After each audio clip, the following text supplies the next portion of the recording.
ఏ తండ్రి కూడా తన కూతురిని అనరాని మాట నిన్న కాపు నేతగా చెప్పుకునే ముద్రగడ్డ పద్మనాభం తన కూతురు అయినటువంటి క్రాంతిని అనటం ద్వారా తన నీచ బుద్ధినైతే బయటపెట్టుకున్నాడు. జగన్మోహన్ రెడ్డితో అంటగాగటం కోసం సొంత కూతురిని సైతం నా కూతురు కాదు అని చెప్పుకోవడానికి వెనకాడని వ్యక్తి ముద్రగడ్డ పద్మనాభం.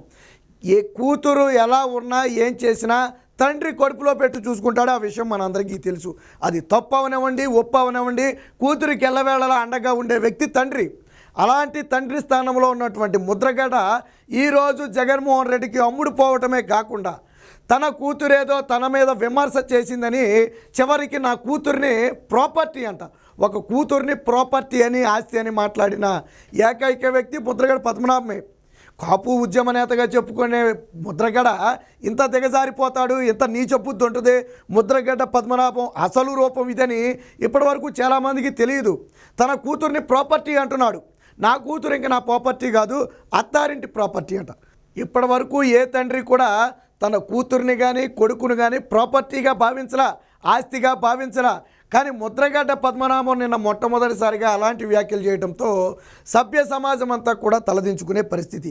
అసలు ఎందుకు వ్యాఖ్యలు చేయాల్సి వచ్చిందనేది కూడా మనం ఒకసారి పరిశీలిస్తే, మొన్న ముద్రగడ్డ పద్మనాభం ఎట్టి పరిస్థితుల్లో పవన్ కళ్యాణ్ని పిఠాపురంలో ఓడిస్తాను, ఓడించకపోతే ముద్రగడ్డ రెడ్డిగా నా పేరులో పద్మనాభ రెడ్డిగా మార్చుకుంటానని చెప్పి ఒక సవాల్ కూడా చేయడం జరిగింది. సో దాదాపుగా పిఠాపురంలో పవన్ కళ్యాణ్ గెలుపు అనేది లాంఛనమే, కాకపోతే ఎన్నికలు జరగాలి అంతే. కాబట్టి ముద్రగడ్డ తన పేరును మార్చుకోవాల్సిన పరిస్థితి వచ్చింది. ఇప్పుడు సోషల్ మీడియా వ్యాప్తంగా కూడా అది ట్రోల్గా మారింది. అయితే ముద్రగడ్డ చేసిన వ్యాఖ్యల పట్ల తన కూతురు ఖండించింది. సో ఎవరి రాజకీయ అభిమానం వాళ్ళకు ఉండొచ్చు, అందులో సందేహం ఏమీ లేదు. ఇప్పుడు జగన్మోహన్ రెడ్డి వైఎస్ఆర్సీపీలో ఉంటే ఆ చెల్లెలు కాంగ్రెస్ పార్టీలో లేదా? అయితే తన కూతురు ఏమందంటే, నా తండ్రి ఆ మాట్లాడిన మాటలను అయితే నేను క్షమించడం లేదు, మేము పవన్ కళ్యాణ్కే సపోర్ట్ చేస్తున్నాము, వైఎస్ఆర్సీపీ మా నాన్నని రాజకీయం కోసం ఉపయోగించుకుంటుంది, ఆ తరువాత మా నాన్నని కనీసం చూడను కూడా చూడదు, ఆ విషయం ఆయనకు తెలియటం లేదు, తెలియకే పవన్ కళ్యాణ్ మీద విమర్శలు చేశారు, అవన్నీ ఆయన వ్యక్తిగత విమర్శలు, మేము మాత్రం పవన్ కళ్యాణ్కు అండగానే ఉంటాం అని చెప్పి ఆవిడ ఒక ప్రెస్ నోట్ లాగా రిలీజ్ చేయడం జరిగింది. సో ఇది ముద్రగడ్డను తీవ్రంగా డ్యామేజ్ చేసింది. తన సొంత కుటుంబంలోని సొంత కూతురే ముద్రగడ్డ పద్మనాభం మాటలతో వ్యతిరేకించడంతో అది రాష్ట్ర వ్యాప్తంగా కూడా వైరల్గా మారింది. ముఖ్యంగా కాపు నేతలందరూ కూడా ముద్రగడ్డ కూతురు క్రాంతి తీసుకున్నటువంటి నిర్ణయాన్ని హర్షించారు. పవన్ కళ్యాణ్ గెలవాలని కోరుకునే ప్రతి ఒక్కరు కూడా ఆవిడ మాటలను స్వాగతించారు. కానీ ఇది కడుపులో మంట పెట్టుకుని ముద్రగడ మీడియా ముందుకు వచ్చి మళ్ళీ ఏం మాట్లాడాడంటే, మాట్లాడిన వ్యక్తికి నాకు సంబంధం లేదు, అంటే నా కూతురికి నాకు సంబంధం లేదు, ఆవిడ ఇప్పుడు నా ప్రాపర్టీ కాదు, పెళ్లి చేసే వరకే నా ప్రాపర్టీ, పెళ్లి చేసిన తర్వాత అత్తారింటి ప్రాపర్టీ అని చెప్పి ఒక వస్తువునో లేదా ఒక ఆస్తినో చూసినట్టుగా తన కూతురిని అత్యంత నీచంగా అవమానించిన చరిత్ర ఈరోజు ముద్రగడ్డకు వచ్చింది. ఇలాంటి వాళ్ళు సమాజంలో పెద్దవాళ్ళుగా చెప్పుకుంటారు. 10 మందికి ఆదర్శంగా ఉండాల్సిన వీళ్ళే రాజకీయాల కోసం సొంత కూతుర్ని ఆస్తులుగా భావించి చివరికి నాకు సంబంధం లేదు అనే స్థాయి వరకు వచ్చింది అంటే ఎంతలాగా దిగజారిపోయారో అర్థమవుతుంది. రాజకీయాలు వేరు, బంధుత్వాలు వేరని మనం మొదటి నుంచి చెప్పుకుంటూనే ఉన్నాం. కానీ ఇక్కడ ముద్రగడ్డ పద్మనాభానికి బంధుత్వం కంటే రాజకీయమే ముఖ్యం. అది కూడా జగన్మోహన్ రెడ్డి లాంటి ఒక అవినీతి పరుడుకు వంతపాడటం ఆయన ఉద్దేశం. వాళ్ళ కూతురు కూడా ప్రశ్నించింది, జగన్మోహన్ రెడ్డి 5 ఏళ్లలో కాపు సంక్షేమానికి ఏం చేశాడని నువ్వు వెళ్ళావు. ఒక వ్యక్తిని సపోర్ట్ చేశాడు అంటే, అందులోనూ కులాన్ని అడ్డం పెట్టుకుని రాజకీయం చేసేవాళ్ళు కన్నా ఒక వ్యక్తికి సపోర్ట్ చేశారు అంటే ఖచ్చితంగా వాళ్ళకి ఏదో మేలు జరిగి ఉండాలి.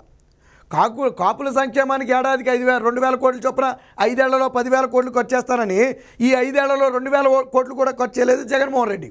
గతంలో చంద్రబాబు గారు పెట్టిన 5% రిజర్వేషన్ రద్దు చేసి వారిని ఉద్యోగాలకు దూరం చేసిన వ్యక్తి జగన్మోహన్ రెడ్డి.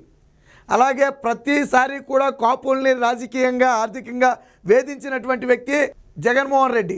వంగవీటి రంగాను చంపిన వారిని పక్కన పెట్టుకుని తిరుగుతున్నటువంటి వ్యక్తి ఈ జగన్మోహన్ రెడ్డి. సో అలాంటి వాళ్ళకి ముద్రగడ్డ ఏ ఉద్దేశంతో సపోర్ట్ చేశాడు? ఈరోజు తన కూతురు మాట్లాడిన దాంట్లో తప్పులేదే. జగన్మోహన్ రెడ్డి అనే వ్యక్తి రాజకీయం కోసం వాడుకుంటాడు, ఆ తర్వాత పక్కన పడేస్తాడు. నిన్ను కూడా అలాగే ఇప్పుడు ఎన్నికల కోసం కాపులు ఓట్ల కోసం వాడుకుంటున్నాడు. రేపు ఎన్నికలైన మరుక్షణం ముద్రగడ్డ అనే పద్మనాభం అనే వ్యక్తిని పక్కన పడేస్తాడు. జగన్మోహన్ రెడ్డి గెలవనివ్వండి, ఓడిపోనివ్వండి, రాజకీయం కోసం మాత్రమే హక్కును చేర్చుకుంటాడు. ఇప్పుడు ముద్రగడ్డ పద్మనాభం మీద అనేక అనుమానాలు కలుగుతున్నాయి. గతంలో తుని రైలు ఘటన మనందరికీ తెలుసు, రైలు తగలబెట్టిన ఘటన. ఆ రోజు దాన్ని టీడీపీ మీదకి జనసేన మీదకి నెట్టే ప్రయత్నం చేశారు. కానీ ఆ ఘటన వెనక ఉన్నది కూడా ముద్రగడ్డేనేమోననే అనుమానం ఇప్పటికీ కలుగుతుంది. ఎందుకంటే ఒకవేళ ఆ రోజు టీడీపీ కన్నా ఆ పని చేసి ఉండుంటే ఆ కేసులు జగన్మోహన్ రెడ్డి ఎత్తేడు కదా. జగన్మోహన్ రెడ్డి వచ్చిన తర్వాత తుని ఏదైతే రైలు ఘటన ఉందో దానికి సంబంధించిన కేసులు ఎత్తేసాడు. కాబట్టి ఈరోజు ముద్రగడ్డ తన ఒక నీచ బుద్ధిని బయట పెట్టుకున్నాడు. ఎప్పటి నుంచో తనకు రాజకీయాల్లోకి వెళ్ళాలనే ఆకాంక్ష ఉంది.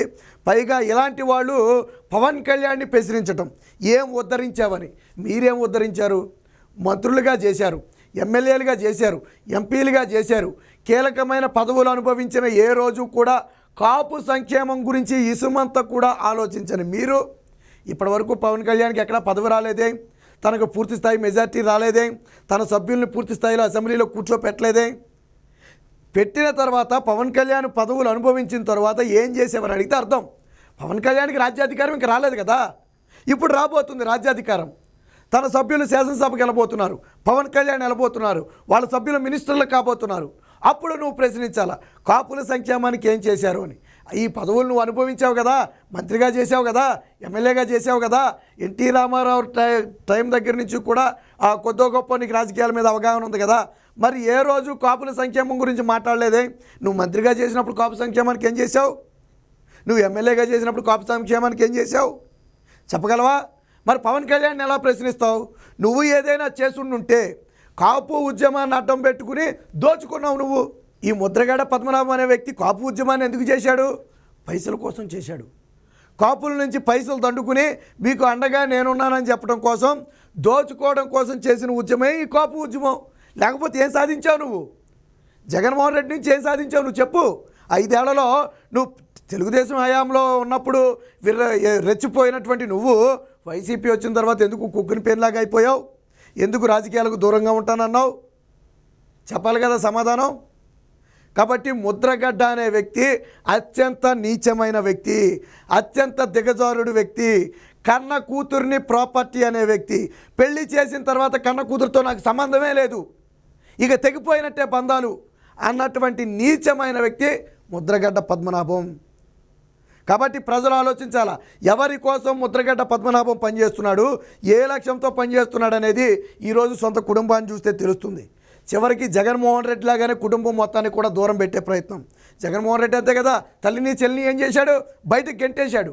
ఇప్పుడు ముద్రగడ్డ కూడా జగన్మోహన్ రెడ్డి దగ్గరికి వెళ్ళిన నేపథ్యంలో తన కూతురు నోరు విప్పిందని, అసలు నా కూతురే కాదనే ప్రయత్నం.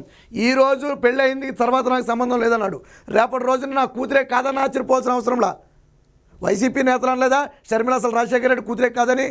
అలాగే ముద్రగడ్డ కూడా రేపు నా కూతురే కాదన్నా అంటాడు. సో ముద్రగడ్డ దిగజారుడు రాజకీయం ఇది. ముద్రగడ్డ కూతురుకి ప్రజలందరూ కూడా అండగా ఉంటారు. పాపం ఒక ఉన్నతమైన లక్ష్యంతో పవన్ కళ్యాణ్ గారిని మంచి స్థితిలో చూడాలి, సమాజానికి ఆయన ఏదో చేయాలనే ఒక ఉద్దేశంతో, అందులోనూ ఇదే క్రమంలో వైఎస్ఆర్సీపీ మాయలో పడి తన తండ్రి నష్టపోతున్నాడని చెప్పినందుకు ఈరోజు నా కూతురే కాదనటం, లేదా కూతురిని ఒక ప్రాపర్టీ, ఒక ఆస్తి కింద లెక్క కట్టడం, ఇలాంటివన్నీ ముద్రగడ్డగా చెందింది. కాబట్టి ముద్రగడ్డ లాంటి నీచమైన వ్యక్తులు చేసే రాజకీయాన్ని ప్రజలందరూ ఎవరు కూడా నమ్మొద్దు. ఉద్యమం ముసుగులో వైసీపీకి ఊడిగం చేసే వ్యక్తే ఈ ముద్రగడ్డ పద్మనాభం.